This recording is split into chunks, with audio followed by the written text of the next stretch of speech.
10 menit aja. Ya, senang sekali kesempatan kali ini. Saya Johan Sugandi kembali menyapa Anda semua lagi, sahabat-sahabat online dimanapun Anda berada kali ini ya. Tidak terlalu panjang teman-teman, hanya di 10 menit aja ya. Tonton sampai habis ya. Siapa tahu jadi berkat dan inspirasi buat kita semua gitu ya. Dan bagaimana kabarmu hari ini? Ya, ini sudah di bulan Maret ya. Cepat sekali nggak berasa tentunya. Dan ada beberapa momen spesial selama di bulan Maret ini. Seperti kemarin beberapa waktu yang lalu ya. Ada teman-teman yang merayakan Hari Raya Nyepi kah ya. Selamat Hari Raya Nyepi buat teman-teman yang merayakannya khususnya. Lalu ada juga teman-teman yang merayakan Ramadan ya. Selama bulan Ramadan ini berpuasa, selamat berpuasa ya, selamat menjalankan ibadah puasa Anda ya. Dan tentunya buka puasanya apa nih hari ini gitu ya. Saya suka banget dengan yang namanya segurangi gitu ya. Kolak pisang gitu ya, biji salak gitu ya. Gitu ya, beserta gorengan dan lontong gitu ya. Tahu ya, seru ya buka puasanya. Selamat berpuasa sekali lagi buat Anda yang menjalankan ibadah puasa Anda gitu ya. Dan juga ada teman-teman yang mungkin yang merayakan menyambut masa-masa Prapaskah ya. Selamat mempersiapkan buat teman-teman juga ya yang menyambut masa-masa Prapaskah gitu ya. Nah, dan bulan ini Johan ingin bahas apa sih gitu ya. Kalau Anda ikuti saya di sini, kalau di bulan Januari yang lalu saya membahas tentang kitab Esther gitu ya, tentang favor. Saya bahas di sana banyak. Lalu di bulan Februari saya bahas tentang kitab Hosea. Di sana saya bahas tentang bagaimana kasih Allah dinyatakan kepada umatnya, kepada kita gitu ya.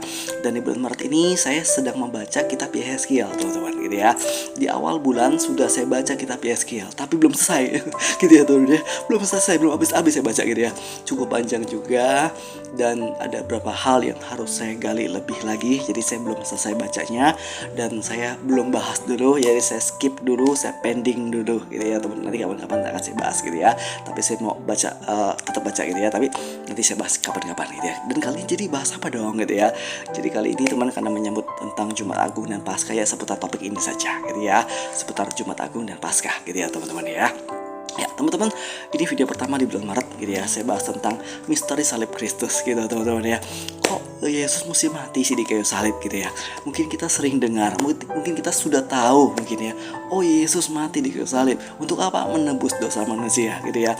Dia mati bagi umat manusia. Dia menggantikan dosa-dosa manusia untuk menyelamatkan, menjadi juru selamat ketika dia mati di kayu salib buat saya dan Anda gitu. Mungkin kita sering dengar berita hal ini gitu ya teman-teman. Kita sudah tahu mungkin atau sudah hafal di luar kepala gitu ya. Mengucap syukur kalau Anda mengalami kuasa itu teman-teman ya. Tapi mungkin ada di antara teman-teman yang masih bingung ya.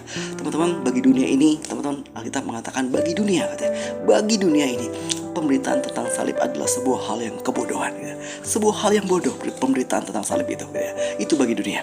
Tapi bagi orang yang percaya kepadanya, pemberitaan tentang salib adalah hikmat Allah gitu ya. Di mana Allah menyatakan kasihnya, di mana Allah menyatakan keadilan, menegakkan kebenarannya ketika Yesus mati di kayu salib untuk menyelamatkan saya dan Anda gitu ya teman-teman. Saya mau katakan bahwa yang ada di dunia ini tidak mampu menyelamatkan kita untuk membawa kita kepada yang di atas. Nggak bisa, yang di dunia ini nggak bisa bawa kita ke atas. Tapi yang dari atas, ketika dia datang ke dalam dunia ini, dia bisa menyelamatkan kita yang di bawah ini untuk dibawa ke atas lagi gitu ya teman-teman. Makanya dia ngerti bagaimana menyelamatkan saya dan Anda yang dari atas. Dia turun ke dalam dunia ini untuk menyelamatkan saya.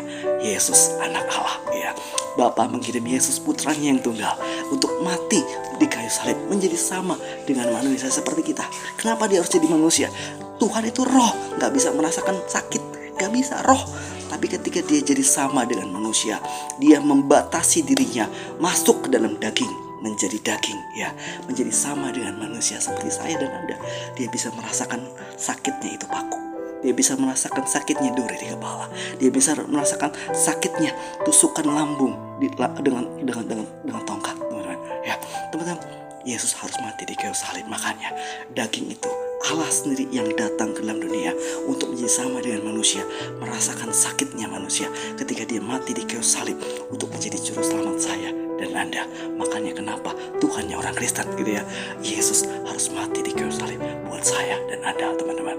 Teman-teman, saya punya ilustrasi begini gitu ya. Emangnya nggak bisa ya Tuhan tuh ketika manusia berbuat salah, berbuat dosa, minta maaf sama Tuhan, lalu Tuhan tutup mata, yaudahlah gue ampunin. Emangnya nggak bisa ya? Teman-teman, saya mau katakan bukannya Tuhan tidak maha kuasa, bukannya Tuhan tidak ada yang mustahil bagi dia, bukan itu. Tapi dia tidak bisa lakukan hal itu. Kenapa? Tutup mata aja lalu udahlah lupain semuanya, udah gitu tanpa ada punishment, tanpa apa. Tidak. Kenapa? Karena dia harus menunjukkan keadilannya, ya. Karena dia harus menyatakan kebenarannya. Makanya dia harus menegakkan keadilan, ya. Dengan cara apa? Yang namanya dosa itu ada hukuman, punishment, yaitu maut. Upah dosa adalah maut. Nggak bisa Tuhan lepasin gitu aja. Harus ada penghukuman di sana. Harus ada maut dinyatakan, karena upah dosa adalah maut. Semua manusia telah berbuat dosa, telah kehilangan kemuliaan Allah, sudah terpisah dengan Allah gara-gara dosa. Allah itu kudus, manusia berbuat dosa, terpisah sama Allah. Dan upah dosa adalah maut, terpisah sama Allah selama-lamanya. Dan ya, itu harus manusia alami sebenarnya. Tapi Tuhan tidak tega. Tuhan sayang sama manusia, ciptaannya sendiri. Dia udah ciptakan manusia, dia mengasihi manusia, dia mengasihi saya dan Anda. Makanya dia tidak mau manusia binasa semuanya, karena sudah berbuat dosa. Karena Alkitab katakan semua manusia telah berbuat dosa, dan semua manusia harusnya mengalami maut, terpisah sama Allah selama-lamanya. Kalau sudah selama-lamanya, tidak ada kesempatan kedua, teman-teman. Gak ada, ya. Terpisah sama Allah selamanya. Manusia harus mengalami hal itu. Hukuman manusia atas dosa itu, teman-teman, terpisah sama Allah selamanya. Surga dan neraka terpisah dengan Allah selama-lamanya di kehidupan kekal nanti. Itu upah dosa, teman-teman. Tapi karena Allah tidak mau manusia mengalami hal demikian, Allah harus turun ke dalam dunia ini. Dia kirim Bapa, dia kirim Yesus anaknya, ya. Dia mengirim Yesus untuk mati menjadi sama dengan manusia di kayu salib, untuk menggantikan penghukuman saya dan Anda, teman-teman. Makanya Yesus mesti mati di kayu salib, gitu ya. Karena salibmu aku hidup, karena salibmu aku menang, karena salibmu ada kemenangan dalam hidupku, gitu ya. Makanya Yesus mesti mati di kayu salib, ya. Saya punya ilustrasi, teman-teman. Jika ada seorang misalnya perampok, ya, perampok mencuri di bank, ya, mencuri di bank, lalu ketangkap sama polisi. Lalu perampoknya bilang, "Pak polisi, maafin saya. Kira-kira teman-teman, dilepasin nggak itu perampok tadi? Udah ketangkap loh. Dilepasin gak gitu aja? Walaupun dia udah, "Pak polisi, maafin ya, pasti janji gak ulang lagi." Kalau polisi ya benar, akan tetap ditangkap, dibawa ke pengadilan. Betul ya, itu kalau polisi benar, ya. Karena ada standarnya, prosedurnya, keadilannya harus ditegakkan, harus ditangkap. Nggak mungkin dilepasin gitu aja. Udah mencuri, udah berbuat salah, ditangkap, ada penghukumannya, harus ditangkap, dibawa ke pengadilan, gitu ya. Sampai di pengadilan, Pak Hakim sekarang, ya, lihat hukumannya 5 tahun penjara misalnya, gitu ya. 5 tahun penjara merampok di bank, ya. Oke, hukumannya itu petok, gitu ya. Kira-kira teman-teman, ini perampok bilang lagi, "Pak Hakim, maafin saya janji deh Pak, ini terakhir, nggak ulang lagi. Tolong jangan hukum saya, jangan penjarain saya." Kira-kira hakimnya lepasin nggak, teman-teman? Udah lepasin gitu ya, gitu nggak? Kalau hakimnya benar, ya, dia tidak akan lepasin. Kenapa? Yang namanya penghukuman, pelanggaran, ya, ada penghukumannya, harus ditegakkan. Keadilan harus dinyatakan. Nah, begitupun dengan dosa. Ketika manusia berbuat dosa, manusia harus ditegakkan keadilan Allah. Manusia harus mengalami maut, upah dosa maut, ya, harus mengalami maut, harus ada penghukuman di sana, ya. Tapi karena Tuhan sayang sama manusia, Tuhan sayang saya dan Tuhan sayang Anda, Dia tidak mau hal itu terjadi. Dia gantikan, Dia berinisiatif. Manusia tidak bisa menyelamatkan diri sendiri. Makanya yang dari atas, inisiatif dari atas, inisiatif dari Tuhan. Allah sendiri berinisiatif. Dia kirim Yesus anaknya. Untuk apa? Supaya mati di kayu salib, untuk menebus dosa saya dan Anda. Dosa, ketika darah tertumpah di sana, ada nyawa di sana, keluar di sana, Dia membayar semua, menghapus semua hutang dosa. Ketika Yesus mati di kayu salib buat saya dan Anda, itu alasannya, itu jawabannya, teman-teman. Kenapa Yesus mesti mati di kayu salib? Keadilan Allah dinyatakan, kasih Allah juga dinyatakan di sana. Dia tidak mau manusia binasa, Dia mengasihi manusia. Jadi setiap orang yang percaya kepada Yesus tidak binasa, melainkan beroleh hidup yang kekal. Ketika Yesus mati di kayu salib, Dia mampu menyelamatkan Anda dan saya. Dia menggantikan hukuman saya dan Anda. Disitulah keselamatan terjadi, teman-teman. Makanya salibnya menyelamatkan hidupku. Itulah misteri salib Kristus. Memulihkanku, membebaskanku, segala keterikatanku, memulihkanku, membuat aku hidup dalam kemenangan demi kemenangan, ya teman-teman. Itulah yang Yesus lakukan buat saya dan Anda ketika Dia mati di kayu salib buat kita. Ya, teman-teman, maukah Anda hari ini mengundang Dia sebagai Tuhan Juru Selamat hidupmu?